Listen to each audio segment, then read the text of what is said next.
O portão da mansão dos Vieira se abria todas as manhãs para carros luxuosos, vozes apressadas e passos que não conheciam ternura. Dentro daquela casa enorme, o silêncio era um convidado constante, e entre as paredes frias, vivia um menino que parecia não pertencer a lugar algum. Lucas tinha apenas 8 anos quando a mãe, Maria, morreu de forma repentina. Desde então, o destino o jogara nos braços frios dos avós maternos, Clotilde e Álvaro Vieira. Duas figuras que carregavam o orgulho como uma coroa e o amor como um fardo. A casa era grande, mas Lucas aprendeu cedo que espaço e carinho não significavam a mesma coisa. O quarto que lhe deram ficava nos fundos, perto da lavanderia, onde o cheiro de sabão e umidade se misturava ao de solidão. Lá, guardava seus poucos pertences. Uma mochila velha, um caderno com desenhos e uma foto amarelada da mãe sorrindo. Maria fora o oposto dos pais. Doce, impulsiva, generosa. Tinha abandonado a casa dos Vieira aos 20 anos, fugindo com o homem que amava. Um rapaz simples, sem nome nobre nem fortuna. Para Clotilde, aquilo fora a maior desonra que uma filha poderia cometer. E quando Maria voltou, anos depois, sozinha e com um filho nos braços, foi recebida com portas fechadas e palavras que doeriam por gerações. Você fez sua escolha, agora viva com ela. Maria viveu e morreu sozinha. E o menino que ficou, o filho do erro, passou a ser o lembrete vivo daquilo que Clotilde mais odiava: o amor que contrariava o orgulho. Desde o primeiro dia, a avó o tratava com distância.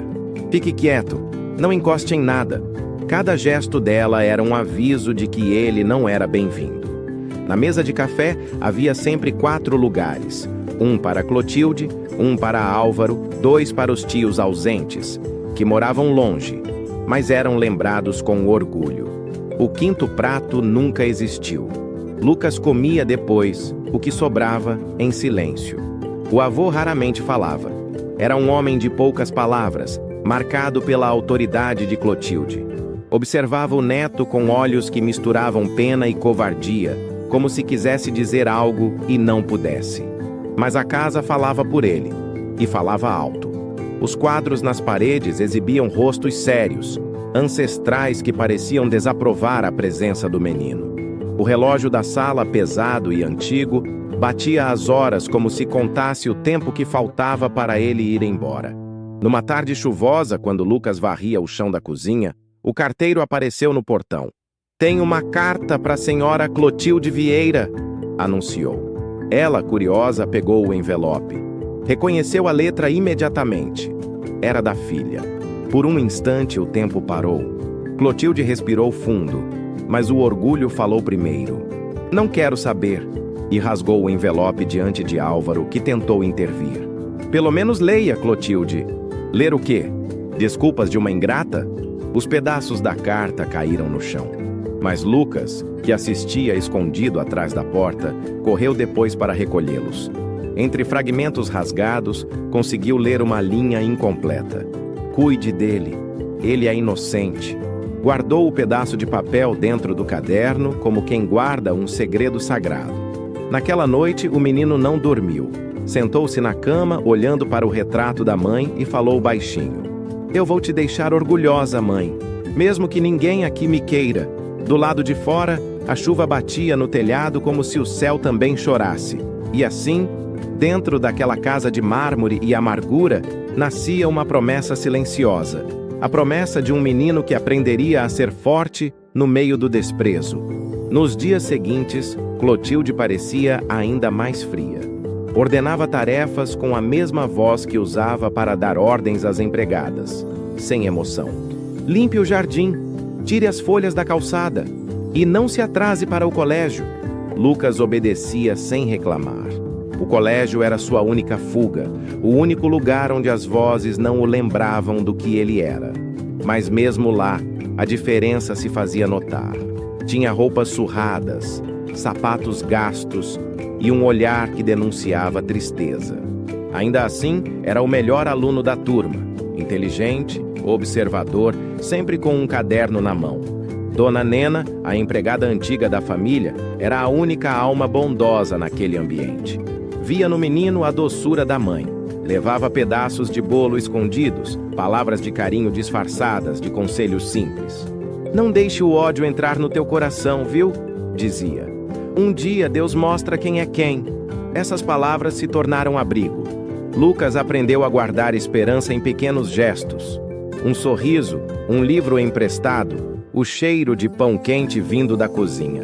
Mas Clotilde, ao perceber o carinho entre os dois, se irritou. "Nena, não crie laços com ele.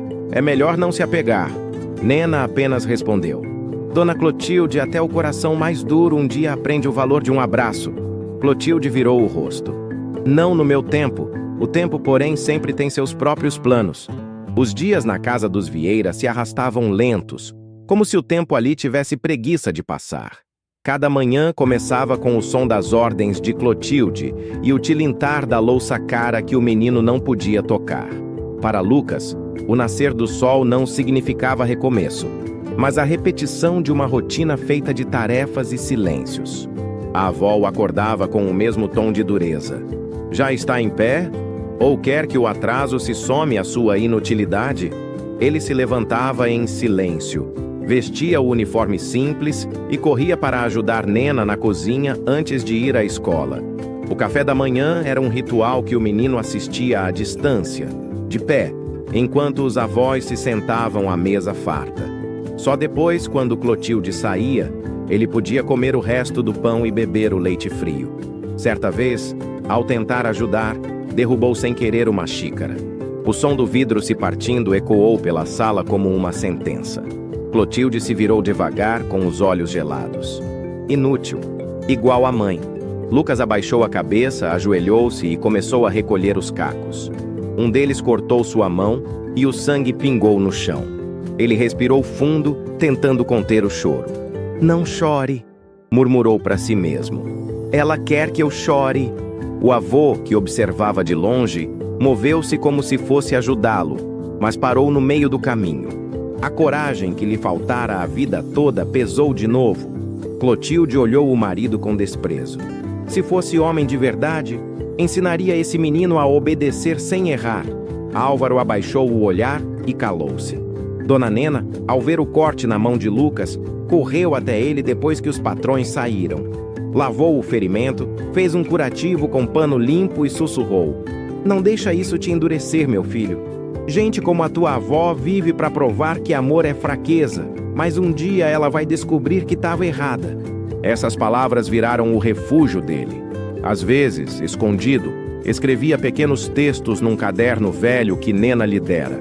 Escrevia o que sentia, o que lembrava da mãe, o que sonhava para o futuro. "Um dia vou sair daqui. Vou mostrar para eles que a filha que eles odiaram criou um filho que vale a pena." Na escola, os professores começaram a perceber o talento de Lucas. Ele tinha um jeito diferente de escrever, simples, mas cheio de sentimento. Quando havia tarefas de redação, seus textos emocionavam até os mais frios. Foi então que a diretora anunciou um concurso estadual de redação com o tema "Minha maior lição de vida." Lucas quis participar, mas hesitou. "Será que eu posso?", perguntou a Nena. "Pode e deve, menino. Escreve o que vem do coração. O coração é mais verdadeiro que o medo." Naquela noite ficou acordado até tarde, sentado na cama com a luz fraca de um abajur velho. Escreveu sobre o amor que sobrevive ao desprezo, sobre a dor de ser ignorado e a esperança de perdoar mesmo sem ser amado. Escreveu sobre sua mãe. E no final do texto, deixou uma frase que vinha do fundo da alma. "Perdoar é o único jeito de não virar o que fizeram da gente." Entregou o texto em silêncio, sem contar a ninguém. 2 semanas depois, a escola inteira parou. O diretor chegou à sala de aula com um sorriso que mal cabia no rosto. "Pessoal, temos uma notícia maravilhosa. Nosso aluno Lucas Vieira venceu o concurso estadual. O texto dele será publicado no Jornal da Capital." Os colegas aplaudiram, os professores o abraçaram. Lucas ficou sem reação. Era a primeira vez que ouvia seu nome ser dito com orgulho. Mas a alegria durou pouco. Quando chegou em casa, encontrou Clotilde sentada à mesa, o jornal nas mãos. Lia em voz alta com desdém. Lucas Vieira, aluno do Colégio Estadual do Vale, vencedor do concurso de redação com o texto O Menino e a Promessa. Ela suspirou, jogando o jornal sobre a mesa. Parabéns! Agora o bairro inteiro vai achar que criamos um coitadinho talentoso. Lucas tentou sorrir. Eu só escrevi o que eu sentia, vó. Sentimento não enche prato nem apaga vergonha. O avô tentou intervir, tímido. Clotilde, deixa o menino. Ele tem talento. Mas ela o calou com o olhar. Talento não muda sangue. E o dele é manchado. O menino engoliu em seco. Guardou o jornal no quarto e passou os dedos sobre o próprio nome impresso, tentando entender por que ser bom ainda doía tanto. Dias depois, a diretora chamou-o novamente. Uma escola particular da cidade havia se encantado com sua redação e oferecia uma bolsa de estudos completa. Era a chance da vida dele. Mas quando contou à avó, ouviu apenas: Não, você não vai sair dessa casa para virar espetáculo de caridade. Lucas abaixou a cabeça e respondeu com calma: Eu não quero caridade, vó. Quero aprender. Ela virou o rosto, fingindo desinteresse. O aprendizado que te cabe é obedecer. Naquela noite, Lucas não dormiu. Ficou olhando o teto, lembrando das palavras da mãe na carta rasgada. Cuide dele, ele é inocente. E pela primeira vez, sentiu que cuidar de si também era honrar aquele pedido. Na manhã seguinte, antes que Clotilde acordasse, deixou a mesa posta, o chão limpo e um bilhete dobrado ao lado do café. Obrigado por tudo. Eu volto um dia. Prometo que será para te fazer sorrir. Saiu com a mochila nas costas e o coração cheio de medo e esperança. Quando o sol nasceu, Lucas já estava dentro do ônibus, vendo a cidade ficar para trás. Nena, ao perceber o bilhete sobre a mesa, sorriu com os olhos marejados. Vai com Deus, meu menino. O mundo precisa de gente como você. E assim, com o som do motor e o vento batendo na janela, começou a jornada do menino que fugiu da rejeição para encontrar o próprio destino. A cidade grande o recebeu com barulho, pressa e indiferença. Lucas desceu do ônibus com a mochila nas costas, algum dinheiro guardado no bolso e uma fé silenciosa que o empurrava para frente. Não conhecia ninguém, não tinha para onde ir, mas tinha um propósito: estudar, vencer e provar, mesmo que só para si, que era digno do amor que a vida lhe negara.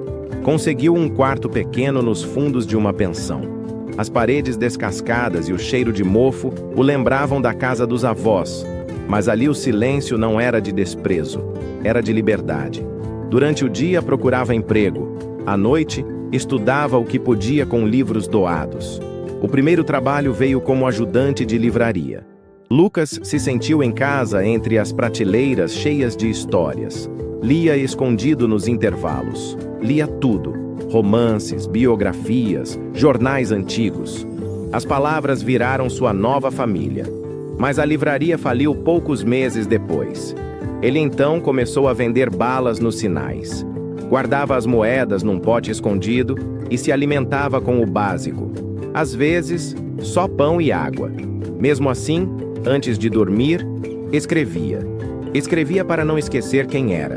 Hoje o mundo não me viu, mas eu o vi inteiro. Vi pressa, vi frieza, mas também vi um sorriso sincero de uma moça que comprou uma bala e me desejou boa sorte. Talvez seja isso que me mantém vivo, os pequenos gestos. Certa tarde, o corpo não aguentou. O calor era forte, a fome também. Ele desmaiou na calçada. Acordou horas depois num hospital público. Uma enfermeira o observava, com um olhar que misturava ternura e curiosidade. Você trabalha demais, menino. Eu só não posso parar, respondeu ele, fraco. Ela sorriu. Parar não é fracassar, é respirar. Quando recebeu alta, Lucas voltou à pensão com a sensação de que precisava mudar o rumo da própria vida. Começou a procurar trabalhos que exigissem escrita, revisões, anotações, o que viesse. Foi assim que conseguiu emprego em uma pequena cafeteria, ajudando na parte administrativa. Ali, entre o cheiro de café e o som de conversas apressadas, encontrou um espaço para escrever de novo. Anotava ideias em guardanapos, descrevia pessoas, emoções, lembranças. Até que um dia, o destino soprou ao seu favor. Um cliente esqueceu um notebook sobre a mesa. Lucas, ao tentar achar o dono, viu um arquivo aberto. Um texto em edição para uma revista literária. O nome no documento o fez parar. Eduardo Menezes, editor conhecido em São Paulo. No dia seguinte, criou coragem. Escreveu um pequeno conto e enviou para o e-mail do editor, junto com uma mensagem simples. Não tenho nome importante, mas tenho algo para dizer. Espero que leia. Passaram-se dias. Sem resposta. Até que numa manhã chuvosa, o celular vibrou. Era um e-mail. Li seu texto. Ele tem alma. Publicaremos na próxima edição. Assine como quiser. Eduardo Menezes. Lucas ficou em choque. Chorou. Sorriu. E pela primeira vez, sentiu que o mundo o enxergava. Assinou apenas L. Vieira. O conto foi um sucesso. Leitores escreveram cartas, pedindo mais textos. As redes sociais começaram a divulgar trechos de suas palavras. Havia algo em seu jeito de escrever. Verdadeiro, dolorido e puro, que tocava quem lia. Mas junto com o reconhecimento veio o preço. A rotina ficou mais pesada. Lucas passou a escrever madrugada adentro, tentando corresponder às expectativas. O corpo cobrava, mas ele não sabia parar. Certa noite, ao receber o pagamento de um novo artigo, comprou algo que há anos desejava: um par de sapatos novos. Olhou o espelho da vitrine e mal se reconheceu. Não era mais o menino do canto da mesa. Era um jovem com sonhos, marcas e coragem. Ainda assim, havia um vazio. O sucesso sem amor é um eco. E por mais que seu nome começasse a ganhar espaço, ele sabia que algo faltava. O olhar de alguém que dissesse: "Eu tenho orgulho de você." Esse alguém, para Lucas, tinha rosto. O de Clotilde, a avó que o feriu e moldou. A mulher que, sem saber, o ensinou o valor de ser invisível e depois de brilhar. Numa noite fria, enquanto observava a cidade iluminada pela janela, escreveu em seu caderno: "Não sei se algum dia ela vai ler meu nome, mas se ler, quero que entenda. Eu não venci contra ela. Eu venci por causa dela." E o destino, como se ouvisse, começou a tecer o fio do reencontro. O nome L. Vieira cruzou fronteiras, chegou aos jornais e programas de rádio. Até que um dia, na mansão silenciosa do interior, uma vizinha bateu à porta dos Vieira com um jornal nas mãos.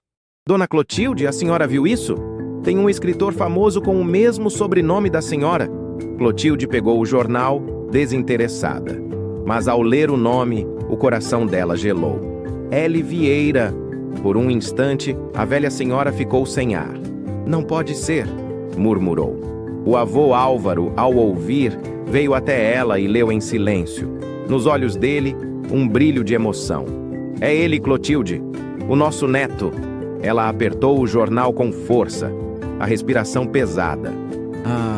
Enquanto eu viver, esse nome não volta para esta casa." Rasgou o papel e saiu da sala. Mas naquela noite, antes de dormir, desceu até a sala e pegou os pedaços do jornal. Colou-os com fita e guardou na Bíblia. Não admitiria em voz alta, mas uma parte dela, pequena, cansada e humana, começava a se orgulhar. O reconhecimento que começava a florescer na vida de Lucas trouxe um novo tipo de solidão. As palavras dele estavam nos jornais, nas revistas, nas redes sociais, mas quem o conhecia de verdade continuava sendo o mesmo menino calado que aprendeu a sorrir por dentro. A rotina era intensa. Escrevia para revistas, fazia bicos como revisor e às vezes dava aulas particulares para pagar o aluguel da pensão. As mensagens de leitores o emocionavam. Havia quem dissesse que seus textos os ajudavam a suportar a própria dor. Mas o corpo de Lucas começava a cobrar o preço. Dormia pouco, comia mal, vivia cansado. E, em meio à exaustão, voltava a sentir o vazio que o acompanhava desde a infância. O sucesso não curava a saudade da mãe, nem apagava a voz dura da avó. Em certas noites, deitava-se e pensava no rosto de Clotilde, perguntando a si mesmo se o perdão dela seria possível. Mesmo assim, seguia firme. Era sua promessa silenciosa. Cumpriria o destino que traçou na infância. Provar que o amor podia nascer até em terreno infértil. Até que o destino decidiu testá-lo outra vez. Uma crise financeira atingiu o país. Revistas fecharam, jornais cortaram colunas.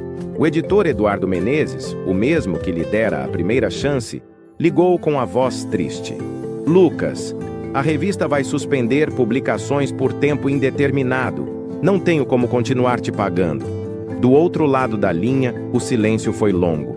Eu entendo, Eduardo. Obrigado por tudo. Ele desligou, tentando esconder a frustração. Mas dentro dele, o medo voltou. O medo da fome, da rua, do esquecimento. Durante meses, viveu de bicos. Escrevia textos por encomenda, fazia traduções baratas, vendia livros usados nas feiras. Cada moeda contada era uma batalha vencida. Numa noite fria, o dinheiro acabou. O aluguel atrasado, o estômago vazio e o corpo fraco. A fome voltou, aquela velha inimiga da infância. Tentou fingir que estava tudo bem, mas o corpo não mentia. Desmaiou novamente, agora dentro do quarto da pensão. Foi encontrado pelo vizinho, que o levou ao hospital. Quando acordou, a mesma enfermeira de anos atrás estava lá. Ela o reconheceu de imediato. "Você outra vez, menino?", disse, com um sorriso triste. "Parece que eu e o destino temos uma amizade complicada. O destino só quer te lembrar do que é importante. Às vezes ele derruba para te fazer olhar para cima." Dessa vez, Lucas entendeu. Não podia continuar sozinho. Ao sair do hospital, com o corpo fraco e o coração cansado, decidiu voltar a escrever. Não por dinheiro, mas por alma. Escreveu um texto diferente, mais pessoal, mais profundo. Falou sobre a infância, sobre o medo, sobre uma avó que o odiava, mas que, talvez, o tivesse amado do único jeito que sabia. Mandou o texto para um concurso nacional de literatura. Não esperava nada, mas o inesperado sempre foi sua marca. Semanas depois, recebeu um telefonema. "Senhor Lucas Vieira, aqui é da editora Aurora. Seu texto foi o vencedor do Prêmio Jovem Escritor do Ano. Parabéns." Ele ficou em silêncio por longos segundos. O prêmio vinha acompanhado de uma bolsa de estudos e de um contrato para publicar o primeiro livro. O título surgiu naturalmente: O Neto que o Mundo Esqueceu. O lançamento foi marcado para São Paulo, num auditório cheio. Jornalistas, críticos e leitores queriam conhecer o autor por trás das palavras que comoviam o país. Lucas chegou de terno simples, o mesmo sorriso sereno de sempre. Cumprimentava cada pessoa com gratidão verdadeira. Não havia arrogância, apenas humildade. Durante a entrevista, um repórter perguntou: "De onde vem tanta sensibilidade em seus textos?" Lucas respirou fundo antes de responder. "Vem da dor e da esperança de que ela não dure para sempre." O público se emocionou. Mas o que ninguém sabia era que, no meio dos autógrafos e das câmeras, o coração dele batia acelerado por outro motivo.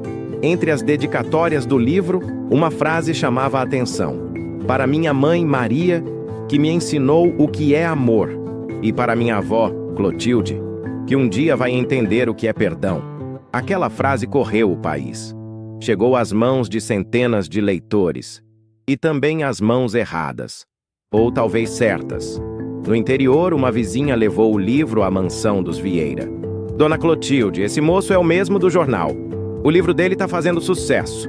Clotilde pegou o exemplar com as mãos trêmulas. Leu a dedicatória.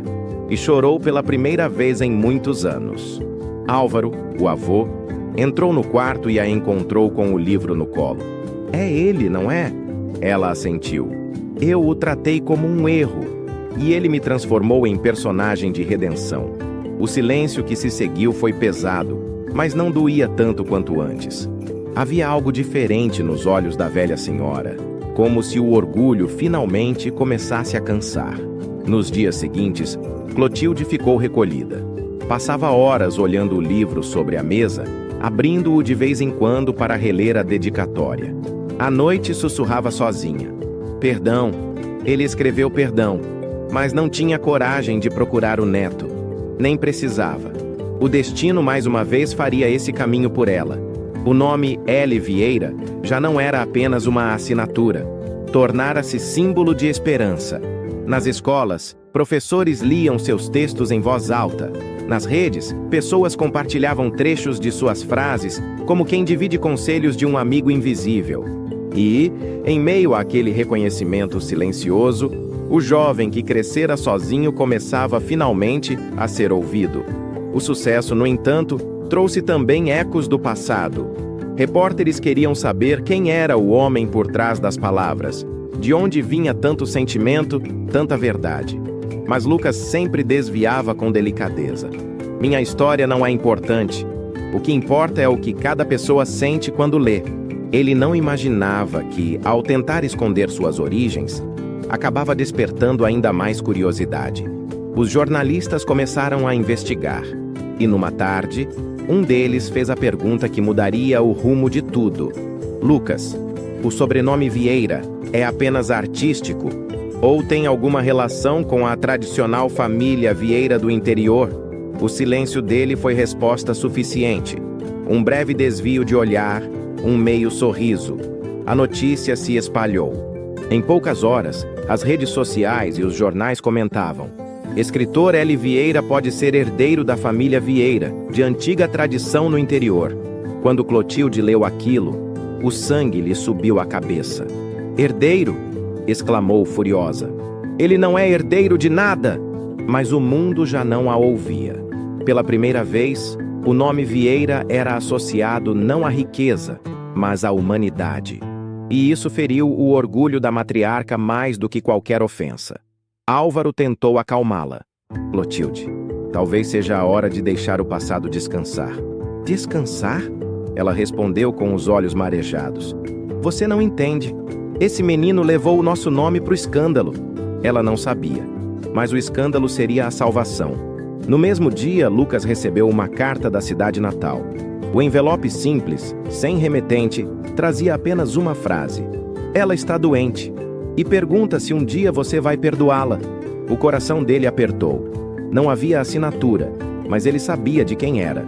O tom daquelas palavras tinha o peso da voz que o condenara tantas vezes. Durante horas ficou olhando o papel, sem saber o que fazer. O orgulho dizia que não devia voltar.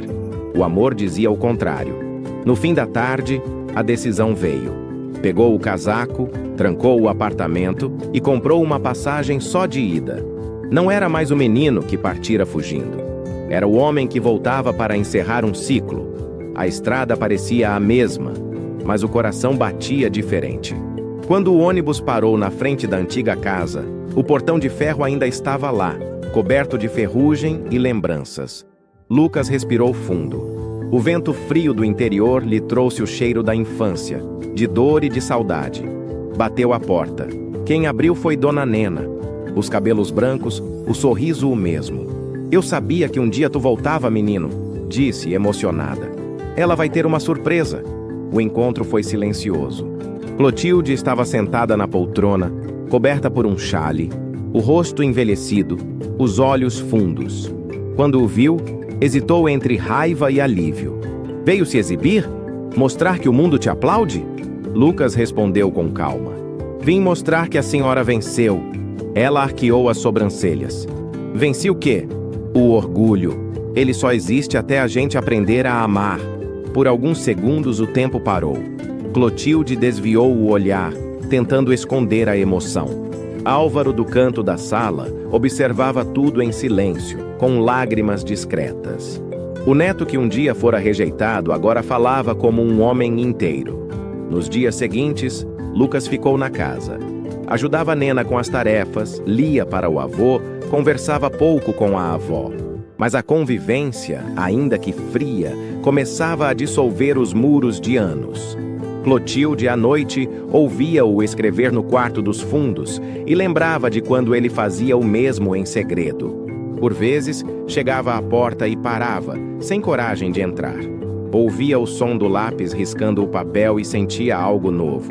Orgulho misturado a arrependimento. Certa madrugada, chamou Nena e pediu que trouxesse uma caixa antiga, escondida no armário. Dentro, havia papéis amarelados e lembranças esquecidas. Entre elas, um envelope intacto. Clotilde o pegou com cuidado. "É a carta verdadeira da Maria?" disse com voz trêmula. "A que eu nunca deixei ele ler." Nena ficou muda. "Mas, Dona Clotilde, eu escondi. Rasguei a cópia e guardei a original. Tive medo de ler." Abriu o envelope e com a voz embargada começou a ler. "Mãe, se você está lendo isso, é porque já não estou mais aqui. Sei que te desapontei, mas o homem que amei me ensinou a sentir e o filho que deixo é o melhor pedaço de mim. Cuide dele, mesmo que o orgulho te impeça, porque um dia ele vai te ensinar o que é perdão." As lágrimas caíram no papel. Clotilde mal conseguia respirar. "Ela sabia", murmurou. Ela sabia que um dia ele voltaria. O destino, no entanto, guardava ainda outra revelação. No fundo da caixa havia um segundo bilhete, com caligrafia masculina e um nome no rodapé: Henrique Duarte. O bilhete dizia: "Se esse menino nascer, diga a ele que nunca foi minha intenção abandoná-lo. Eu só não tive coragem de ficar." Clotilde empalideceu. "Meu Deus!" sussurrou. "O passado nunca morre." Na manhã seguinte, Lucas acordou com a voz da avó chamando-o. Ela o esperava na sala, com os olhos inchados e um envelope nas mãos. "Tem algo que você precisa saber", disse ela, entregando-lhe o papel. O olhar de Lucas cruzou o dela. Ali não havia mais ódio, apenas cansaço e necessidade de verdade. E quando leu o nome no final da carta, o chão pareceu sumir sob seus pés. Henrique Duarte. O mesmo nome que ele vira estampado nos jornais. O nome do homem que patrocinaria o prêmio literário que carregava seu livro. O destino estava preparando o encontro que mudaria tudo. O sol do interior parecia o mesmo, mas a casa dos Vieira não. Talvez fosse o tempo, ou talvez fosse Lucas, que agora a via com outros olhos. Cada parede, cada corredor e cada sombra guardavam lembranças que doíam e ensinavam. Ao pisar novamente naquele chão, sentiu o peso do passado, mas também uma estranha serenidade, como se o menino que viveu ali ainda existisse, esperando que o homem que ele se tornara viesse resgatá-lo. Dona Clotilde o observava com atenção. O rosto estava mais enrugado, o cabelo completamente branco, mas o olhar ainda carregava vestígios do orgulho que a sustentou por toda a vida. A diferença é que agora havia também arrependimento. Ela o chamava para o café da manhã, mas o tom era diferente. "Sente-se, Lucas. Já deixei o pão para você." Ele hesitou, lembrando de todas as vezes em que comera apenas as sobras. Mas sentou. O gesto dela, pequeno e tímido, foi o primeiro sinal de mudança. Nos dias seguintes, a convivência se transformou em uma rotina silenciosa de reparação. Lucas ajudava o avô, lia para ele e cuidava da casa ao lado de Nena. Clotilde o observava, fingindo indiferença, mas algo dentro dela se quebrava aos poucos. Às vezes, o via escrever no jardim.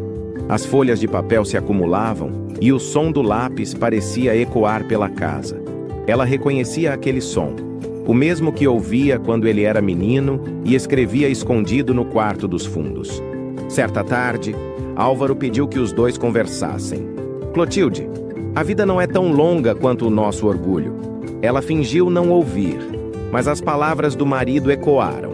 Naquela noite, olhou-se no espelho e mal se reconheceu. O rosto duro de outrora dera lugar a uma mulher cansada, marcada por lembranças e por uma culpa que já não cabia dentro dela. Chamou Nena, a fiel empregada, e pediu: "Traga aquela caixa que está no armário." A caixa estava coberta de poeira e teias de aranha. Dentro havia retratos antigos, cartas e lembranças que ela jurara nunca mais tocar. Clotilde tirou uma das fotos. Era Maria, ainda jovem, sorrindo com um bebê nos braços. "Ela era tão linda", disse Nena, emocionada. Clotilde assentiu. "E eu fui cega demais para ver." Entre as fotos, encontrou o envelope que lera dias antes. a carta de Maria e o bilhete de Henrique Duarte. As mãos tremiam. Nena, eu preciso contar a verdade para ele. Contar é sempre mais leve que esconder, respondeu a empregada. No dia seguinte, chamou Lucas à sala. O sol entrava pela janela, iluminando o rosto dos dois. Ela começou devagar, com voz trêmula. Tem algo que eu escondi de você, meu filho. Algo que devia ter dito há muito tempo. Lucas a olhou em silêncio, paciente, como quem já esperava por aquilo. Clotilde respirou fundo e começou a contar. Falou sobre a juventude, sobre a filha rebelde que fugiu por amor. Falou sobre o homem que a enganou, Henrique Duarte, e sobre o dia em que descobriu que Maria estava grávida dele. Eu fiquei louca, Lucas. Eu quis apagar tudo. Rasguei cartas, queimei lembranças, escondi a verdade. Mas a verdade nunca morre, mesmo que a gente queira enterrá-la. As lágrimas caíam. Nena, parada na porta, chorava também.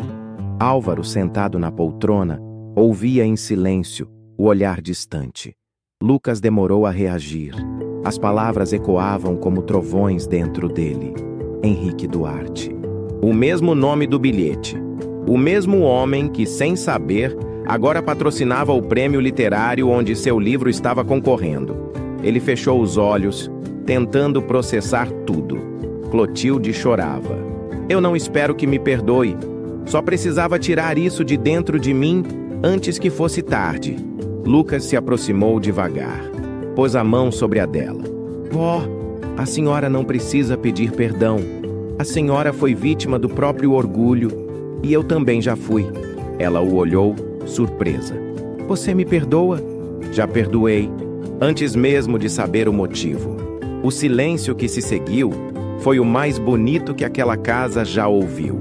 Não havia mais gritos, nem rancor.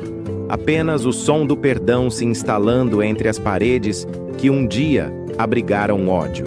Mas o destino ainda não havia terminado de escrever.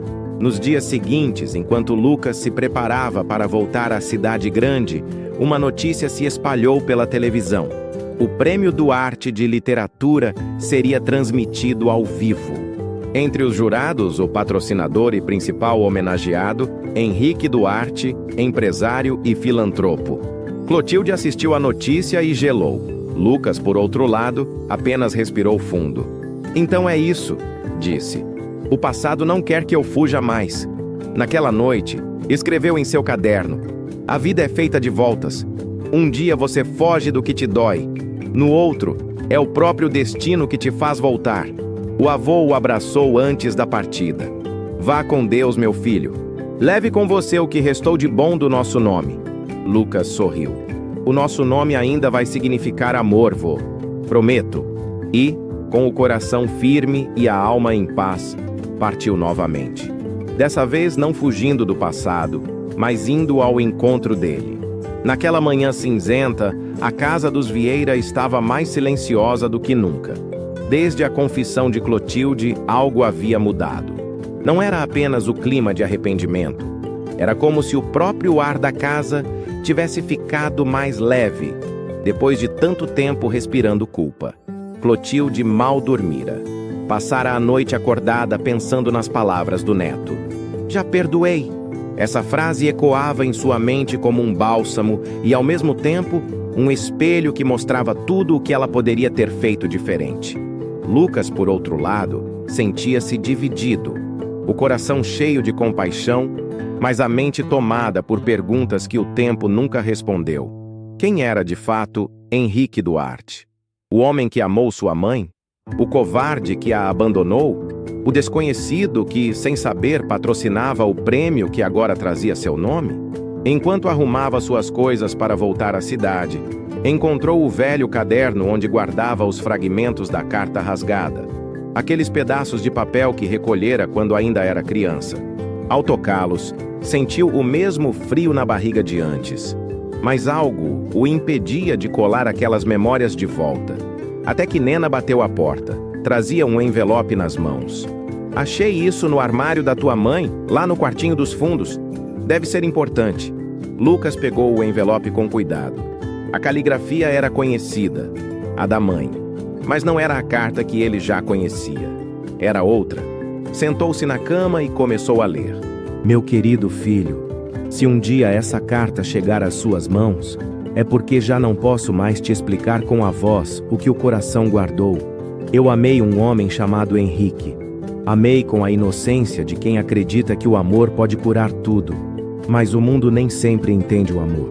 Ele foi embora antes que você nascesse, e eu fiquei com a vergonha e o medo. Sua avó não conseguiu perdoar o que ela chamou de erro, mas eu sei que um dia ela vai entender.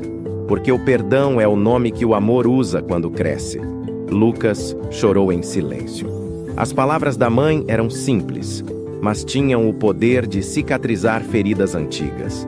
Entre as linhas, havia a verdade que ele buscava, e também o perdão que faltava. No final da carta, uma observação escrita às pressas. Se encontrar Henrique, diga a ele que o perdoo. Diga que o filho dele tem a coragem que nós dois não tivemos. Lucas fechou os olhos, deixando as lágrimas caírem. Era como se a mãe falasse com ele, mesmo depois de tantos anos. Clotilde entrou no quarto nesse momento. Viu o neto com a carta nas mãos e o rosto molhado. Eu devia ter te entregue isso há muito tempo, disse ela, com a voz embargada. Mas eu não conseguia. Tinha medo de te perder também. Ele a olhou com ternura. A senhora nunca me perdeu, vó. Só demorou para me encontrar. A velha senhora sentou-se ao lado dele. Os dois ficaram em silêncio por longos minutos, olhando para o papel que agora representava mais do que uma simples carta. Era o elo entre 3 gerações: mãe, filho e avó, finalmente ligadas pela verdade. Mas o destino ainda não havia revelado tudo. No verso da carta havia uma anotação quase apagada, escrita com outra letra, mais firme e masculina. Lucas a leu em voz alta. Maria, se algum dia eu tiver coragem, volto para te buscar. Se não tiver, buscarei o menino. H. Duarte. As mãos de Clotilde tremeram. Ele escreveu isso? Escreveu, respondeu Lucas com a voz firme. E agora eu sei o que preciso fazer. Clotilde o encarou preocupada. O que vai fazer, Lucas? Vou olhar esse homem nos olhos. Não por vingança, mas porque minha mãe merece ser lembrada por amor, não por dor. Clotilde quis protestar, mas não conseguiu. O olhar do neto era calmo, decidido. O mesmo de Maria quando tomava decisões que ninguém entendia. Então vá, disse por fim. Mas não volte com raiva. Eu nunca mais volto com raiva, vó. Nos dias seguintes, Lucas preparou-se para a viagem de volta à capital. Levava apenas o essencial: o caderno velho, a carta da mãe e o coração cheio de perguntas. Antes de sair, Clotilde o chamou mais uma vez. Lucas? Sim, vó. Se encontrar esse homem, diga a ele que eu também o perdoo. Ele sorriu.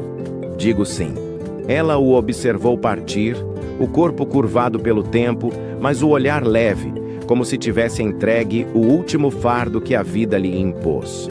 Na estrada, o vento batia contra o rosto de Lucas, e cada quilômetro parecia apagar um pouco da dor que o acompanhara desde menino.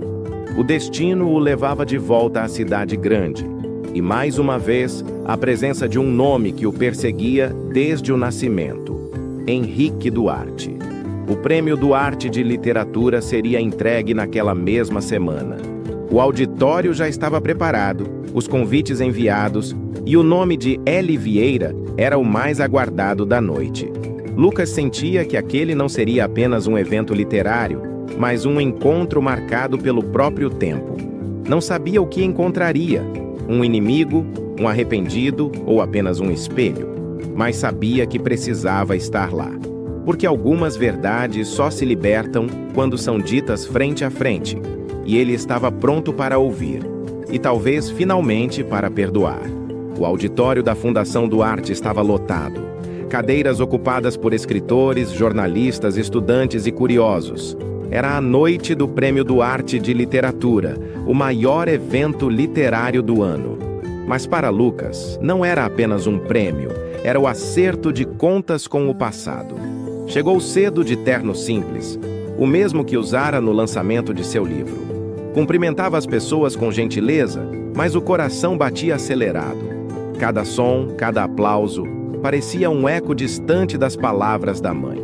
Um dia ele vai te ensinar o que é perdão. No fundo do auditório, o nome Henrique Duarte estampava banners e murais. Empresário renomado, patrono de várias causas sociais, símbolo de prestígio e influência. Para o mundo, um homem admirável. Para Lucas, um estranho que carregava a sombra de tudo que o moldou. Quando o mestre de cerimônias anunciou sua chegada, os aplausos ecoaram. Henrique subiu ao palco com passos firmes.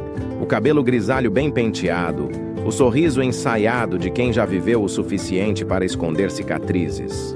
Cumprimentou os presentes, falou sobre a importância da literatura, sobre o poder da palavra, e sem saber, cada frase sua parecia tocar diretamente o filho que o observava da plateia. A arte, senhores, é o que nos resta quando a vida tira o resto. Ela é o perdão que não soubemos pedir, disse ele, sem imaginar o peso que aquelas palavras carregavam para quem o escutava. Lucas o observava, imóvel, as mãos suadas, o peito apertado. Era como ver o destino diante de si, elegante, educado e totalmente alheio ao estrago que deixara para trás. Quando chegou a hora de anunciar o vencedor, o mestre de cerimônias abriu o envelope e leu com voz solene.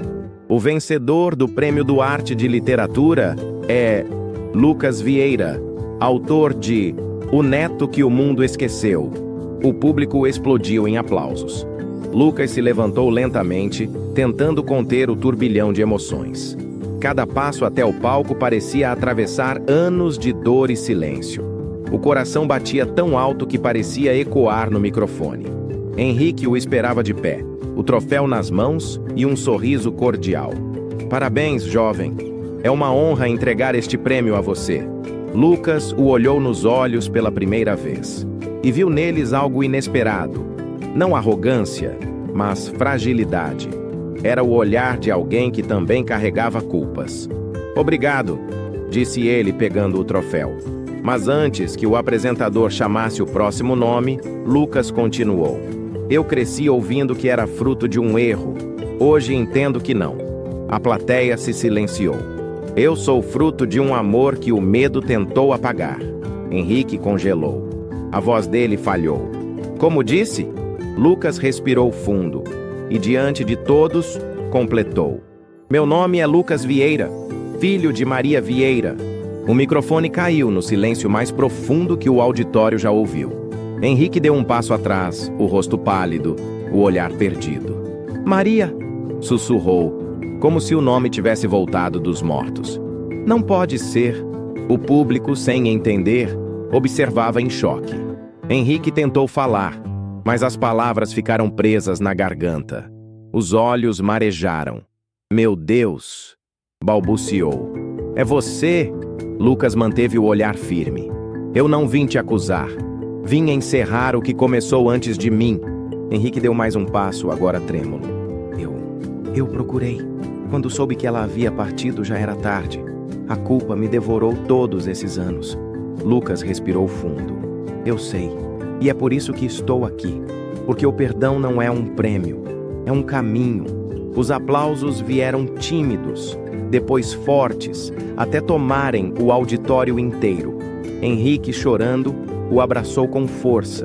Foi um abraço estranho, pesado e libertador ao mesmo tempo. O tipo de abraço que cura e dói em igual medida. No fim da cerimônia, eles se sentaram em uma sala reservada. Henrique ainda tremia, a voz rouca de emoção. Sua mãe era o amor da minha vida. Eu era casado, covarde, e não tive coragem de enfrentar o escândalo. Quando soube da gravidez, tentei voltar, mas sua avó me impediu. Ela me escreveu uma carta dizendo que Maria havia morrido e que o filho não sobreviveria. Eu acreditei. Lucas sentiu um nó na garganta. Então foi o orgulho dela e o seu medo. Henrique assentiu, chorando. Passei anos buscando uma forma de reparar o que fiz. Tudo que construí foi para tentar apagar o que perdi. Mas a culpa não some. Ela dorme.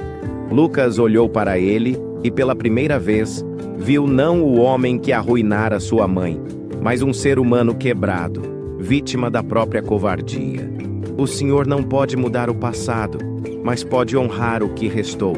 Henrique enxugou as lágrimas. E o que restou? Eu, respondeu Lucas com serenidade. Aquela resposta foi como um golpe e uma bênção ao mesmo tempo. Henrique abaixou a cabeça, sem saber o que dizer. Na saída do evento, fotógrafos tentavam captar o momento histórico.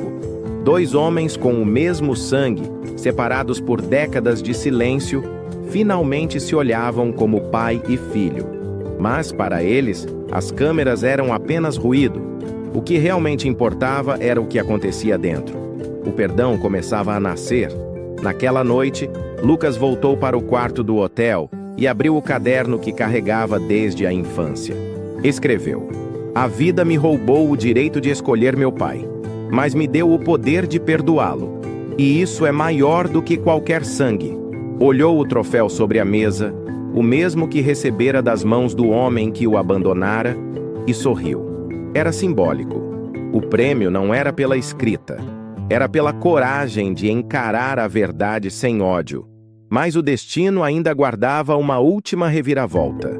Ao ligar o celular, viu dezenas de mensagens. Entre elas, uma de Nena. "Lucas, volta para casa. Sua avó passou mal. É grave." O corpo dele gelou. O perdão mal havia começado e o tempo já pedia pressa. Sem pensar duas vezes, fez as malas e pegou o primeiro ônibus de volta. Enquanto a estrada corria pela janela, ele pensava nas voltas que a vida dava. Um filho reencontrava o pai. E um neto, agora homem, corria para o último encontro com a mulher que o rejeitara, mas que também o amara do jeito que pôde. O ônibus cortava a estrada sob o amanhecer pálido, e o coração de Lucas parecia acompanhar o ritmo das rodas no asfalto. Cada quilômetro o aproximava da casa onde tudo começara e onde, mais uma vez, o tempo exigia presença. Clotilde estava internada.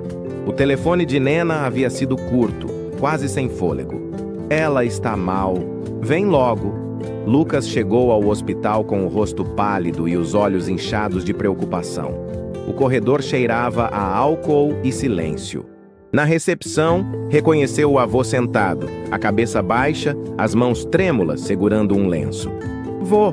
Álvaro ergueu o olhar e, ao ver o neto, chorou. "Eu sabia que você viria, meu filho. Ela pediu por você." O coração de Lucas se apertou. Sem perder tempo, caminhou pelos corredores até o quarto. Quando abriu a porta, o tempo pareceu parar. Clotilde estava deitada, frágil, com tubos e fios por todo o corpo.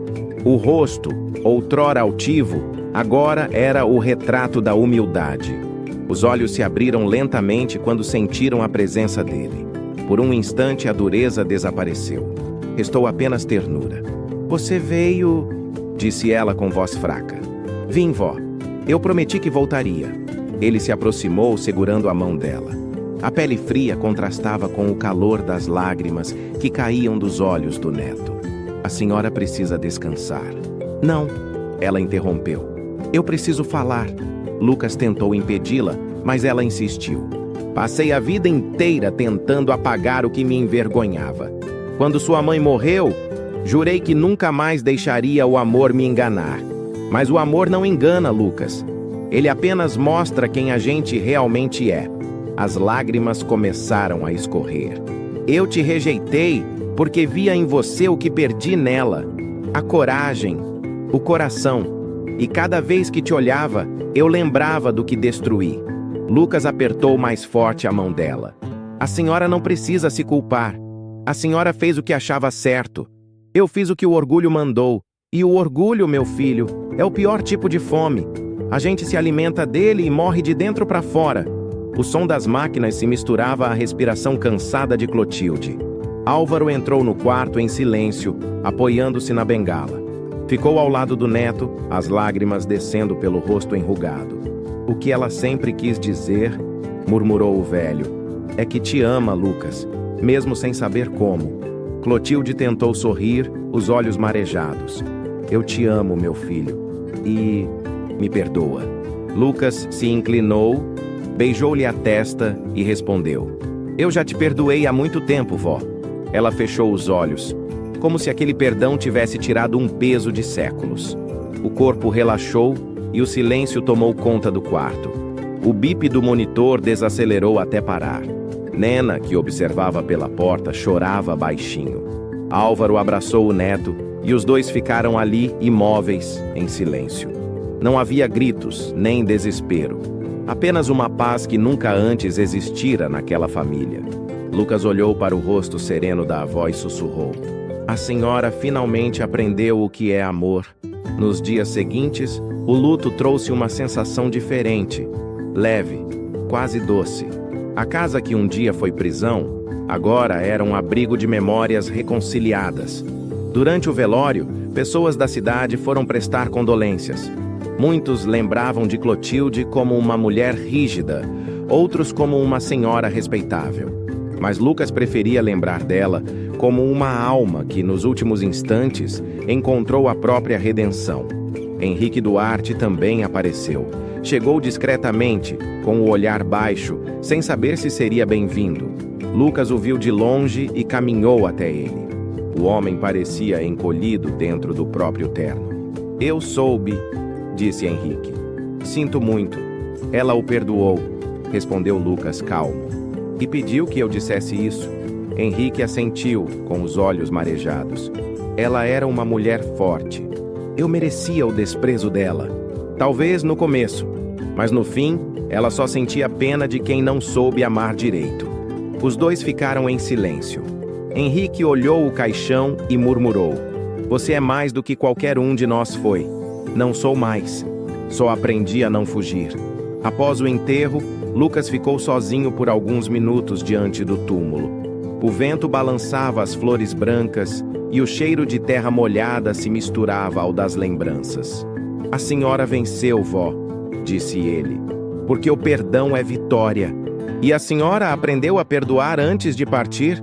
De volta à casa, Nena o esperava com um envelope nas mãos. "Ela deixou isso para você", disse entregando.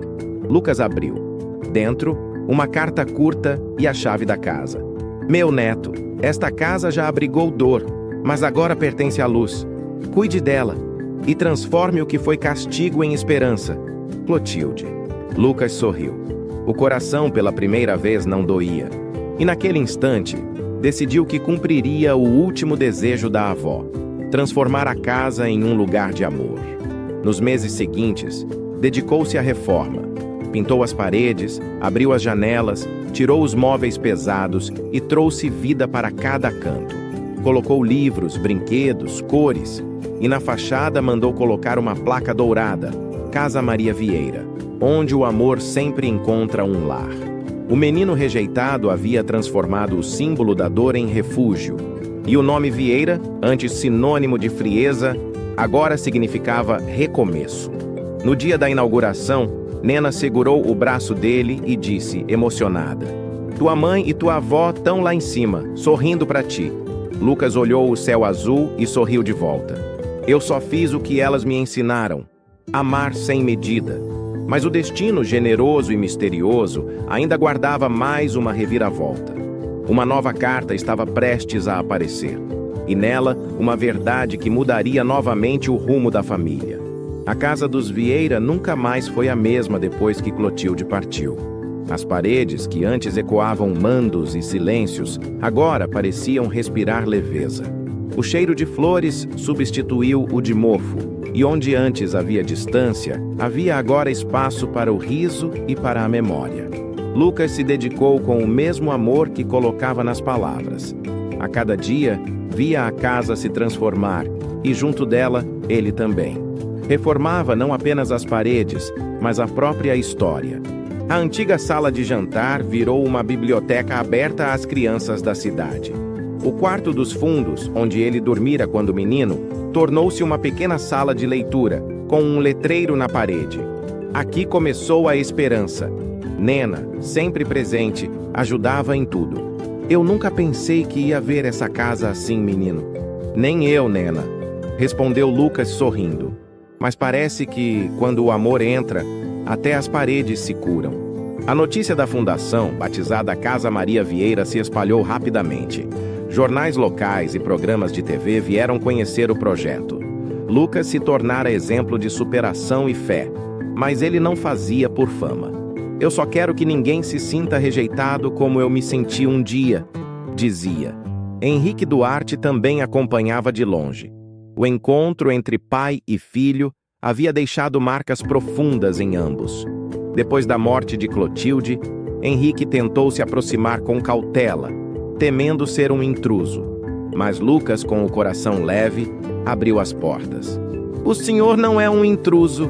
É parte da história que eu precisei entender para poder seguir. Aos poucos, começaram a se encontrar com frequência. Henrique visitava a fundação, ajudava em doações e se emocionava ao ver o filho cercado por crianças. Via nele a humanidade que ele próprio perdera na juventude. Certa tarde, enquanto observavam as crianças brincarem no pátio, Henrique perguntou: "Você nunca se perguntou por que eu patrocinei aquele prêmio com meu nome?" "Já", respondeu Lucas. "E por muito tempo achei que fosse vaidade." Henrique sorriu triste. "Não era. Era culpa. Eu sempre quis incentivar o talento dos outros, como se pudesse compensar o que destruí." Lucas o olhou nos olhos. E conseguiu. Pelo menos um deles. O seu próprio filho. O homem engoliu em seco. As lágrimas que raramente deixava cair, escorreram. "Obrigado, Lucas. Eu não mereço seu perdão." "O perdão não é sobre merecer, pai. É sobre libertar." A palavra pai saiu natural, sem peso, sem ensaio. Henrique sorriu como quem ouve música depois de anos de silêncio. Aquele momento bastou. Nos meses seguintes, os dois passaram a trabalhar juntos. Henrique usava sua influência para conseguir apoio e recursos. Lucas se dedicava à parte humana, acolhendo cada criança como se fosse parte da família que ele nunca teve. O que nasceu da dor, agora florescia em amor. Mas, em meio à reconstrução, algo inesperado aconteceu. Uma mulher apareceu na porta da fundação. Cabelos castanhos, olhar firme e gentil.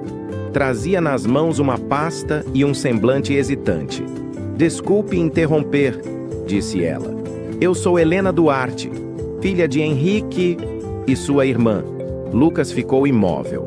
Henrique, que estava ao seu lado, levou as mãos ao rosto. "Helena, você veio?" Ela assentiu, com lágrimas contidas. "Eu precisava entender. Passei a vida inteira achando que meu pai era perfeito. E, de repente, descubro que ele teve outro filho, uma história escondida, uma dor que ninguém contou. Eu não vim para julgar. Vim para conhecer meu irmão." O silêncio que se seguiu foi cheio de emoção. Lucas se levantou, aproximou-se dela e, sem dizer palavra, a abraçou. Foi um gesto simples, mas carregado de tudo o que faltou a eles: tempo, carinho, verdade. "Eu não sabia se seria bem-vinda", disse ela chorando. "Aqui todo mundo é", respondeu Lucas. A partir daquele dia, Helena passou a visitar a fundação com frequência. Levava livros, brinquedos, sorrisos. As crianças a adoravam. E pela primeira vez, Lucas experimentou o sabor de uma família completa. Certa noite, reunidos na mesa grande que antes fora palco de tantos silêncios, os três, pai, filho e irmã, jantaram juntos. Henrique ergueu um brinde simbólico. "A Maria, que me ensinou o que é amor. A Clotilde, que me ensinou o que é perdão", completou Lucas. "E a nós, que aprendemos o que é recomeço", finalizou Helena. As taças se tocaram, e o som foi suave, como o fechamento de um ciclo. Depois do jantar, Lucas caminhou até o quintal. O céu estava limpo, as estrelas brilhavam. Sentou-se no banco onde costumava escrever quando menino e olhou para o alto. Sentiu uma brisa leve e sussurrou: "Mãe, vó, a gente conseguiu." O vento soprou como resposta. E naquele instante, ele entendeu o que significava entre a vida e o perdão. Era o espaço onde o amor nunca morre, apenas muda de forma. Os meses seguintes foram de paz e trabalho. A Casa Maria Vieira crescia, ganhando reconhecimento e doações. Lucas via o sonho da mãe e da avó ganhar forma. As crianças, antes marcadas pela rejeição, agora corriam pelos corredores cheios de cores e vida. Era como se cada sorriso delas apagasse um pouco mais da dor do passado. Mas o destino, mesmo quando é generoso, nunca deixa de ter suas surpresas. Em uma manhã de outono, o advogado da família apareceu na fundação com uma pasta preta nas mãos. "Senhor Lucas Vieira?" perguntou formal. "Sou eu. Sua avó deixou um testamento. Pediu que fosse entregue apenas quando a casa estivesse cheia de vida novamente." O coração de Lucas apertou. E ela sabia que isso ia acontecer? Ela escreveu: "Ele vai entender o tempo certo." O advogado entregou o envelope lacrado e se retirou. Lucas ficou olhando o papel, sentindo o peso das palavras não ditas. Chamou Henrique e Helena, que estavam na fundação naquele dia, e Nena, que insistiu em ficar por perto. "Ela queria que a gente abrisse juntos", disse ele. Sentaram-se todos ao redor da mesa. Lucas rompeu o lacre com cuidado. Dentro, havia uma carta longa e um documento de doação. Começou a ler em voz alta. "Meu querido neto, se você está lendo isso, é porque cumpriu sua promessa. Esta casa agora é sua, e o amor voltou a morar nas paredes que um dia foram frias. Eu passei a vida inteira achando que o orgulho era força, mas descobri tarde demais que força é pedir perdão. Você me mostrou o que é humildade, e me fez entender que a grandeza não está em mandar, mas em amar. Eu te deixo esta casa, não como herança, mas como símbolo, que aqui nunca falte pão, nem palavra, nem abraço. E deixo a você, Henrique, o meu perdão, não como mulher ferida, mas como alma que finalmente descansou.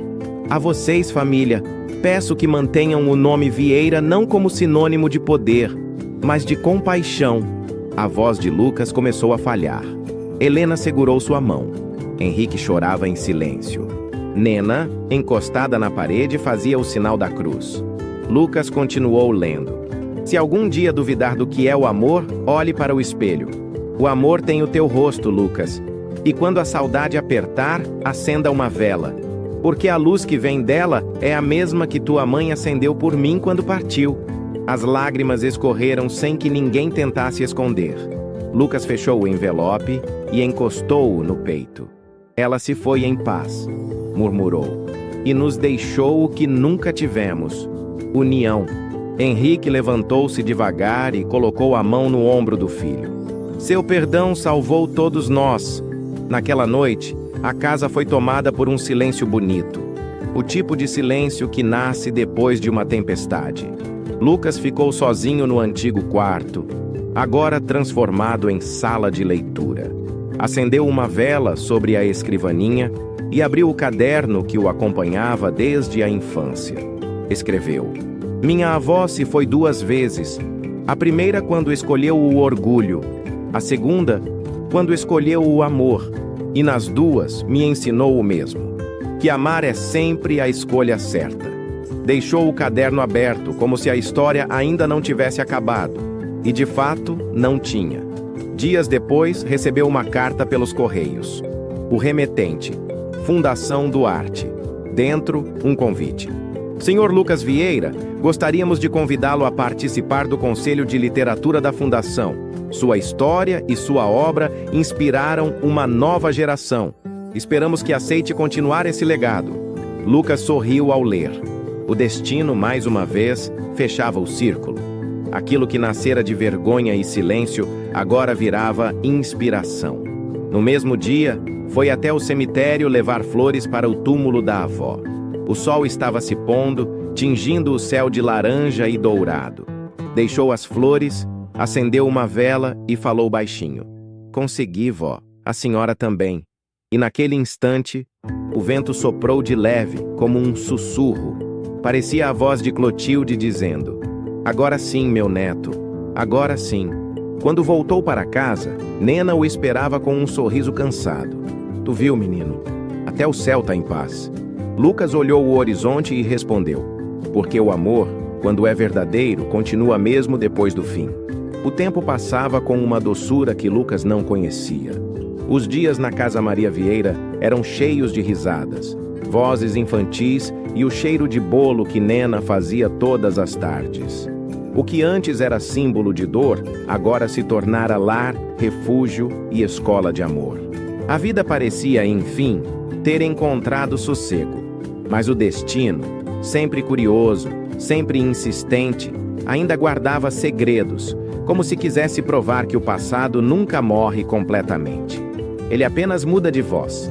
Certa manhã, um jovem rapaz apareceu na porta da fundação. Tinha uns 18 anos, rosto marcado pela rua, roupas simples e um olhar desconfiado. "O senhor é o Lucas Vieira?" perguntou. "Sou sim. Como posso ajudar?" O rapaz hesitou antes de falar. "Meu nome é Kaique. Eu li seu livro no abrigo onde morei. Disseram que o senhor ajuda gente que não tem para onde ir." Lucas o observou em silêncio. Havia algo familiar naquele olhar. O mesmo brilho de medo e esperança que ele tivera na infância. "Você tem família, Kaique?" O garoto abaixou a cabeça. "Tinha, mas me disseram que eu era um erro." Aquelas palavras o atravessaram como uma flecha. Ele sorriu de leve e respondeu: "Então parece que a gente tem algo em comum. Entra, Kaique. A partir de hoje você tem um lar." O menino entrou, tímido, e Nena o recebeu com o mesmo carinho de sempre. Henrique, que estava no escritório, observava a cena à distância. "Ele me lembra você, Lucas. Eu também pensei isso. O destino tem dessas coisas. Gosta de repetir histórias, mas dá a chance de mudar o final." Kaique se adaptou rápido. Era inteligente, curioso e, como Lucas, gostava de escrever. Passava horas na biblioteca, rabiscando cadernos. Um dia mostrou um texto ao seu novo mentor. "Eu escrevi sobre o medo, sobre quando a gente acha que não merece amor." Lucas leu com atenção, emocionado. "Você escreve com o coração, e é isso que importa." Ver aquele menino florescer despertava em Lucas uma ternura nova. Não era só compaixão, era reconhecimento. Ele via em Kaique o reflexo do menino que um dia foi. E entender isso era, de certa forma, perdoar de novo o passado. Mas, como se o tempo gostasse de testar os corajosos, outra lembrança bateu à porta. Literalmente. Certo dia, enquanto arrumava alguns papéis antigos, recebeu uma caixa pelo correio. Sem remetente. Dentro, uma fita cassete, velha e empoeirada. Havia um bilhete junto. "Para Lucas. Encontrei isso entre as coisas da sua avó.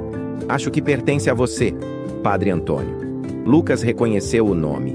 O velho padre fora confessor de Clotilde por muitos anos. Com as mãos trêmulas, colocou a fita em um gravador antigo e apertou o play. A voz que saiu das caixas soou fraca, mas clara. Era a de Clotilde. "Se um dia essa gravação chegar até você, é porque o tempo fez o que eu não tive coragem. Lucas, eu vivi tentando apagar a dor, mas acabei apagando a mim mesma. Tua mãe era luz, e eu não suportei tanto brilho perto da minha escuridão. Eu dizia que o amor era fraqueza porque nunca soube recebê-lo, mas quando te vi pequeno, entendi o que é pureza. Eu só não soube amar do jeito certo. Hoje peço que perdoe não só a mim, mas a todos nós que erramos por medo, porque o medo é o verdadeiro inimigo do amor." Lucas deixou as lágrimas caírem, sem vergonha. Henrique e Helena, que estavam por perto, ouviram em silêncio. A voz da matriarca, antes tão dura, agora parecia a de uma criança arrependida. Quando a fita terminou, o gravador continuou rodando em silêncio, como se o próprio tempo prestasse respeito. Lucas desligou e ficou alguns minutos parado, absorvendo tudo. "Ela ainda tinha algo a ensinar", disse, por fim. "Ela sempre teve", respondeu Henrique. Só precisava encontrar as palavras. Naquela noite, Lucas reuniu todos no salão principal. Crianças, voluntários, funcionários. Todos se sentaram ao redor dele. Contou-lhes a história de Clotilde, de Maria, de si mesmo. Falou sobre dor, orgulho e perdão. As crianças o ouviam como quem ouve um conto antigo, cheio de lições e verdades. "A vida nem sempre nos dá o amor do jeito que a gente espera", disse ele no final. "Às vezes, o amor chega atrasado, disfarçado de culpa, mas ainda assim é amor, e o amor atrasado também salva." Aplausos suaves preencheram o ambiente. Kaique se levantou, foi até ele e perguntou: "E se a gente nunca for perdoado?" Lucas sorriu. "Então a gente aprende a perdoar primeiro. É assim que o amor volta." Aquela noite marcou o início de algo novo. Lucas começou a escrever novamente. Não por necessidade, mas por gratidão. O novo livro teria um título simples, mas poderoso: As Vozes do Passado. E nas primeiras páginas dedicou: Àqueles que erraram tentando amar, e aos que aprenderam a amar mesmo depois de errar. O passado, enfim, havia falado. E em suas vozes, o perdão ecoava mais forte que qualquer dor. O sucesso do novo livro surpreendeu até Lucas. As Vozes do Passado se espalhou pelo país como um sopro de consolo. Gente de todas as idades escrevia cartas, mensagens e e-mails, contando como suas palavras haviam curado feridas antigas. Mas para ele, a verdadeira vitória era ver o salão da Casa Maria Vieira cheio de gente simples, ouvindo, aprendendo e acreditando outra vez no amor. Os dias se tornaram cheios de vida. Kaique, o menino que chegara sem lar, agora era um dos monitores da fundação. Ensinava as crianças a ler, escrever e sonhar. Helena cuidava da parte administrativa, enquanto Henrique ajudava a financiar projetos. E Nena, já com a idade avançada, era o coração do lugar. "Se tua mãe visse isso, Lucas", dizia ela com os olhos marejados, "ia te chamar de milagre."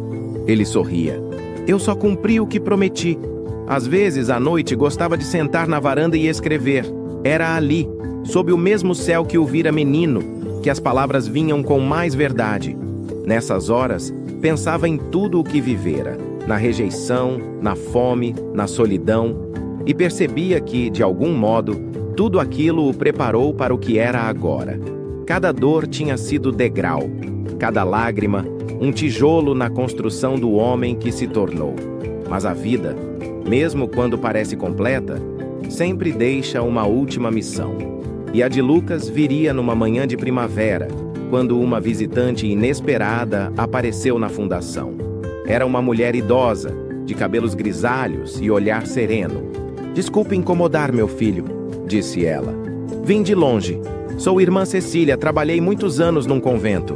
Acho que guardei algo que pertence a você." Das mãos enrugadas, ela tirou um envelope pequeno, amarelado. Lucas o reconheceu de imediato. A caligrafia era a da mãe. "Onde encontrou isso?" perguntou com a voz embargada. "Sua mãe deixou comigo antes de partir. Pediu que eu só entregasse quando o filho dela tivesse encontrado paz." O silêncio tomou conta da sala. Henrique e Helena, que estavam por perto, se aproximaram. Com as mãos trêmulas, Lucas abriu o envelope. Dentro, uma única folha e o colar de prata com o nome Maria, o mesmo que ele lembrava vagamente da infância. A carta dizia: "Meu filho, se estás lendo isso, é porque encontrou o que procurei por toda a vida: paz. Eu não pude te criar, mas nunca deixei de te amar. Acreditei que um dia o amor venceria o orgulho e o medo que cercaram nossa família. Se algum dia sentir vontade de desistir, olhe para o céu. É lá que vou estar, te lembrando que você nasceu para perdoar, não para se vingar. A promessa que te faço é simples. O amor que te dei não morre. Ele só muda de lugar." Lucas apertou o colar nas mãos e as lágrimas escorreram sem que ele tentasse conter. Henrique o abraçou e o tempo pareceu parar. O pai, que um dia fugira da verdade, agora estava ali, sendo amparo para o filho. "Ela sabia", disse Lucas, olhando para o colar. "Ela sabia que um dia tudo isso faria sentido." "As mães sempre sabem", respondeu Henrique com a voz embargada. A irmã Cecília sorriu, enxugando discretamente os olhos. "Ela falava muito de você. Dizia que seu coração seria maior do que a dor e que um dia você voltaria para casa." "E voltei", murmurou Lucas. "Voltei para todos nós." Depois que a freira foi embora, ele passou a tarde no jardim, em silêncio. O colar brilhava à luz do sol, e o vento parecia trazer vozes distantes. A da mãe, a da avó, a do menino que ele foi. 3 vozes que agora diziam a mesma coisa. Você cumpriu a promessa. À noite, reuniu todos na fundação. As crianças, os funcionários, os amigos. E contou sobre a carta. Falou da mãe, da avó e do amor que atravessou gerações para chegar até ali. A vida é um fio que não se rompe, mesmo quando parece quebrado, disse. Nós somos as emendas desse fio, e enquanto tivermos coragem de amar, a história continua. O salão inteiro aplaudiu. Henrique chorava abertamente. Helena sorria. E Kaique, do canto, perguntou: Tio Lucas, o que vai fazer agora? Lucas pensou por um instante antes de responder. Vou continuar. A promessa dela não acabou. Ainda há muita gente no mundo precisando descobrir que merece amor. E assim nasceu um novo projeto. A Promessa de Maria, um programa que oferecia bolsas de estudo para jovens escritores de origem humilde. Lucas via em cada rosto a chance de reescrever destinos, assim como o dele foi reescrito. Certa tarde, ao olhar a primeira turma reunida, percebeu algo que o emocionou profundamente. Entre os alunos estava Kaique, agora autor de seu primeiro livro, dedicado a quem me ensinou que amar é sobreviver. Lucas sorriu, orgulhoso. O ciclo se repetia, mas dessa vez de forma bonita. O menino rejeitado agora ensinava outros a acreditar no próprio valor. E naquele instante, entendeu que a verdadeira herança não era a casa, nem o nome, nem os livros. Era o legado do amor que sobrevive. O tempo passou sem pressa, como se respeitasse a paz que finalmente reinava entre os Vieira. A Casa Maria Vieira tornara-se mais do que uma fundação. Era um ponto de encontro de almas feridas, um abrigo para quem o mundo esqueceu.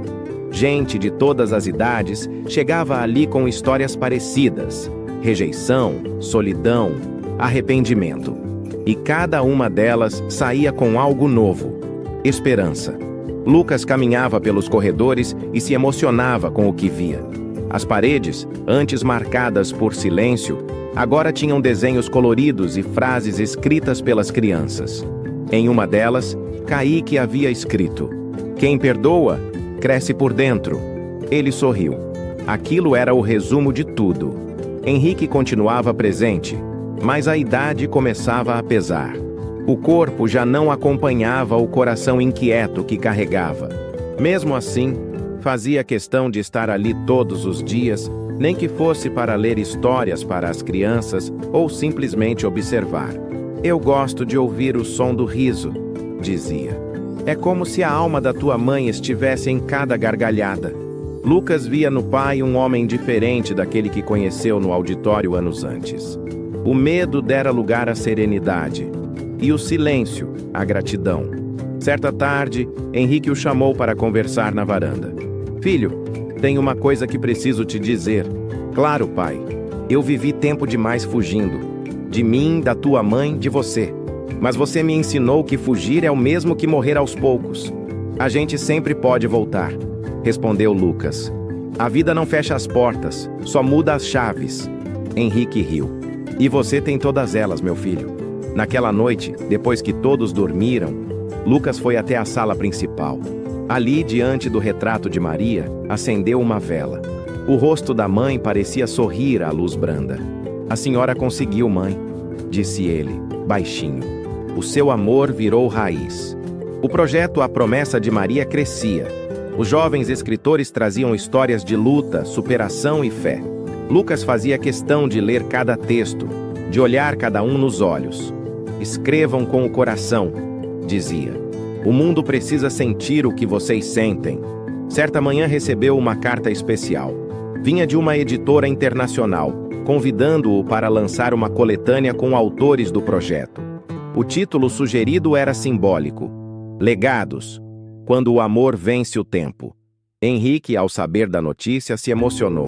O nome da tua mãe vai cruzar oceanos. E o seu também, pai, respondeu Lucas, sorrindo. Porque o perdão faz o amor durar mais. Pouco depois, uma notícia triste abalou o coração da fundação. Henrique adoeceu. Os médicos foram claros, o corpo estava cansado demais, mas ele enfrentou o diagnóstico com calma. Eu já vivi mais do que merecia, dizia. Agora quero só partir sabendo que deixei o mundo um pouco melhor. Nos últimos dias de vida, pediu para ser levado até a Casa Maria Vieira. Queria passar os últimos instantes onde a história dele recomeçou. Lucas o acomodou na varanda, com vista para o jardim cheio de crianças. O pai respirava com dificuldade, mas os olhos brilhavam. Sabe o que é mais bonito nisso tudo, filho? O que, pai? É que a vida deu voltas, e no fim, o menino rejeitado virou o homem que abraçou quem o rejeitou. Você cumpriu o que todos nós prometemos e falhamos em fazer. Amar sem medir. Lucas segurou a mão dele. A senhora Clotilde me ensinou a perdoar. A mamãe me ensinou a sentir. E o Senhor me ensinou a continuar. Henrique sorriu cansado. Então a história está completa. Pouco depois, fechou os olhos e partiu, sereno, com o som das risadas infantis ecoando ao fundo. O enterro foi simples e bonito. Helena, emocionada, discursou ao lado do irmão. Meu pai nos deixou uma herança que não cabe em testamento. O arrependimento transformado em amor. Lucas olhou o céu e, no meio do vento leve, sentiu como se a voz da mãe sussurrasse: agora sim, meu filho, agora estamos todos juntos. De volta à fundação, reuniu todos. O que começou como dor virou esperança. A Casa Maria Vieira não é mais só minha, é de todos que acreditam que o amor pode consertar o mundo. Aplausos encheram o salão. As crianças correram e o abraçaram. E ele entendeu que a missão que começou com lágrimas, agora florescia em risos. À noite, sozinho no escritório, abriu o caderno de anotações. Aquele que guardava desde os 8 anos. As primeiras páginas estavam gastas, escritas com caligrafia infantil. Um dia, eu vou ser alguém que faz a mamãe sorrir. Lucas sorriu com os olhos marejados. Eu consegui, mãe. Fechou o caderno com cuidado. O passado, enfim, tinha virado legado. Mas ainda restava uma última coisa a fazer: cumprir a última promessa de todas, aquela que ele mesmo ainda não sabia que fez. Parte 15. O neto, que redimiu toda a família. Os anos passaram, mas o nome Lucas Vieira continuava a ecoar, não por fama, mas por significado. O menino que um dia varreu o chão de uma casa que não o queria, agora inspirava milhares de pessoas a reconstruírem as suas. A Casa Maria Vieira havia se tornado um símbolo nacional, um espaço onde amor, arte e perdão andavam de mãos dadas. As paredes guardavam risos, livros, passos apressados e histórias. Mas, acima de tudo, guardavam a memória de quem um dia acreditou que o amor podia consertar até as feridas mais profundas. Na entrada da casa, uma nova placa brilhava à luz do entardecer. Dedicado a Maria e Clotilde Vieira, mãe e avó que ensinaram que o amor é mais forte que o tempo. Lucas caminhava lentamente pelos corredores, observando as crianças estudando, os jovens escrevendo, os voluntários sorrindo. Havia paz em cada canto, e em cada sorriso, um pedaço da redenção que ele tanto buscou. Helena agora era sua parceira na gestão da fundação. Kaique se tornara um escritor reconhecido, guiando novos alunos da promessa de Maria. E Nena, com seus cabelos totalmente brancos, ainda caminhava pelos corredores, distribuindo carinho e conselhos. Tu virou o que sempre devia ter sido, meu menino, dizia orgulhosa. O coração dessa família. Certa manhã, Lucas recebeu um convite especial. Seria homenageado em um evento nacional de cultura. O prêmio levava o nome de seu pai, Prêmio Henrique Duarte de Humanidade e Letras. Ao ler o convite, sorriu. A vida realmente sabia costurar o que um dia foi rasgado. Durante a cerimônia, os organizadores o chamaram ao palco. Este prêmio é entregue a quem transforma dor em esperança, anunciou a apresentadora. E ninguém representa isso melhor que Lucas Vieira. Os aplausos foram longos e sinceros. Lucas subiu ao palco, respirou fundo e começou a falar. Quando eu era criança, achei que o mundo era feito para quem era amado. Com o tempo, aprendi que o mundo é feito para quem aprende a amar, mesmo sem ter sido amado. Olhou para o público e continuou. Eu vivi cercado de silêncio, de orgulho e de medo. Mas encontrei, nas palavras e nas pessoas, um novo sentido para tudo. Hoje entendo que o perdão é a maior herança que alguém pode deixar. E é isso que quero entregar ao mundo. Uma salva de palmas tomou o teatro. Entre os presentes, Helena chorava. E Kaique sorria com o mesmo brilho que Lucas tivera anos atrás. O ciclo se completava. Ao final da cerimônia, Lucas voltou sozinho à casa. Era tarde da noite, e o vento soprava suave pelas janelas abertas. No jardim, o banco antigo o esperava. Sentou-se, olhou para o céu e ficou em silêncio. As estrelas pareciam mais próximas. O colar de Maria, que ele nunca mais tirou do pescoço, brilhava sob a lua. De repente sentiu uma presença leve ao seu lado. Não era imaginação, era lembrança viva. Na brisa, ouviu as vozes que o acompanharam a vida inteira. A da mãe, doce. Você me fez orgulhosa, meu filho. A da avó, serena. Agora eu entendo o amor, Lucas. E por fim a do pai, firme e arrependida. Você nos salvou. Ele sorriu, os olhos marejados, o coração leve. Por um instante, o passado inteiro estava ali, sentado ao seu lado, e pela primeira vez, em paz. Na manhã seguinte, acordou com o som das crianças brincando. Era o aniversário da fundação. Balões coloridos, bolo, música e risadas enchiam o ar. Helena o abraçou. Olha o que você construiu, irmão. Eu só continuei o que elas começaram, respondeu, olhando para o retrato das duas mulheres na parede. Durante o evento, Kaique subiu ao palco para fazer uma homenagem surpresa. Com a voz firme e emocionada, disse: Essa casa existe por causa de um menino que acreditou que o amor podia vencer o desprezo. Ele nos ensinou que o perdão é o caminho de volta para casa. Hoje, todos nós somos parte da família Vieira. Lucas não conteve as lágrimas. Os aplausos o envolveram como um abraço coletivo. E no meio daquela multidão, entendeu? O perdão que começou dentro de uma casa pequena, agora havia se espalhado pelo mundo. Ao final do dia, quando todos se foram, ele caminhou até o jardim. Enterrou aos pés de uma árvore o velho caderno de anotações. Agora você pode descansar, disse sorrindo. No lugar, plantou uma muda de ipê amarelo, símbolo da esperança e da vida que recomeça. Enquanto a regava, falou baixinho. Que cada flor que nascer aqui lembre o mundo que o amor é mais forte que qualquer rejeição. O vento soprou, as folhas balançaram, e ele teve certeza de que o céu ouviu. Anos depois, quando o ipê cresceu, suas flores cobriram o jardim. As crianças brincavam sob elas, e os visitantes diziam que aquele lugar tinha algo de sagrado. Lucas apenas sorria. Não é sagrado, é só o amor florescendo. E assim, o menino rejeitado se tornou o homem que redimiu toda a família e transformou sua dor na mais bela história de amor